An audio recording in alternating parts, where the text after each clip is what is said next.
Hello সুপ্রিয় বন্ধুরা, আজকে আমরা আলোচনা করব আমাদের ব্রাউজিং সেফটি নিয়ে।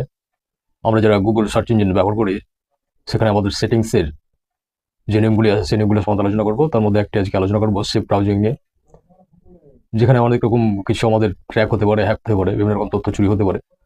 তো সেসবগুলো রোধ করার জন্য, প্রোটেকশন করার জন্য আমাদের এই সেটিংসটি খুব জরুরি। তো আসুন দেখা যাক।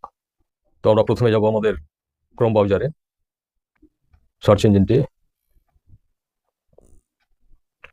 তারপর উপর দেখুন এখানে 3 ডট মেনু, এখানে আমরা ট্যাপ করব।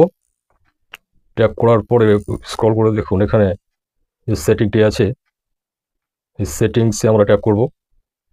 সেটিংসে আসার পর স্ক্রল করে দেখুন এখানে প্রাইভেসি অ্যান্ড সিকিউরিটি, এখানে ট্যাপ করব।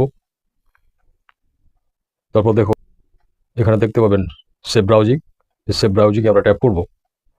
এখানে আমরা 3টি অপশান পাবো। তো আমরা সবসময় এই 3টি অপশানের মধ্যে আমরা এইটিকে অন করব, তাহলে আমাদের ব্রাউজিং সেফ থাকবে, প্রোটেকশন থাকবে, আমাদের জিমেলগুলি সেফটি থাকবে। তো আজ এই পর্যন্তই।